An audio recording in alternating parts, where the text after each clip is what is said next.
দেখুন, আমার প্রাথমিক রিয়াকশানটা আমি অনেকটা এরকমভাবে বলতে পারি যে সমস্ত বিরোধী দল মিলে তো সহমত হয়ে সিদ্ধান্ত নিয়েছে। নিশ্চয়ই তাদের মনের মধ্যে আছে যে পাকিস্তানের এমন একটা জায়গায় আমরা আঘাত করব যে পাকিস্তানের জনগণ সরকারকে বোধহয় বাধ্য করবে যে তুমি পলিসি পাল্টা, টেররিজম বন্ধ করা। কিন্তু আরেকটা মাইন্ডসেট আছে। মাইন্ডসেটটা দেখবেন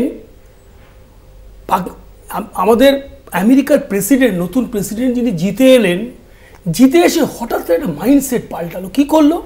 বললো প্যারিস অ্যাগ্রিমেন্ট আমি মানি না। মানে ক্লাইমেট ক্রাইসিস হচ্ছে যুদ্ধ থেকেই বড় ক্রাইসিস সারা পৃথিবীতে।